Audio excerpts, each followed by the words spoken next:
Hi everyone, in this video I will show you how to install and activate WP Force SSL Pro license key for lifetime. So let's get started. First log in into the official website dashboard. Then download the plugin from here. This is Pro plugin. Look at here, download has already completed. Now go back to my WordPress admin dashboard. Then click on Add Plugin and then Upload Plugin. Then choose File and select the plugin from here and then click on Open. Then Install Now and then click on Activate Plugin.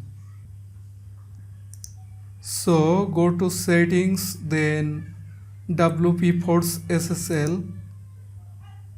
Look at here, license status is inactivate.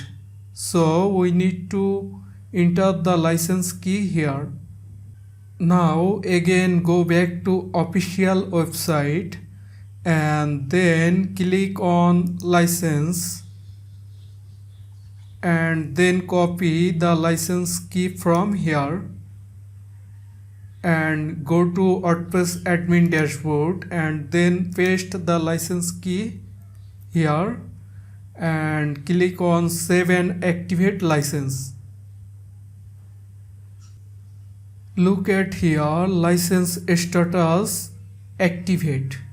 If you need to activate WP Force SSL Pro license key for lifetime, check the link in the video description. Thank you very much for watching this video. Please like, comment and subscribe this channel to get more updates.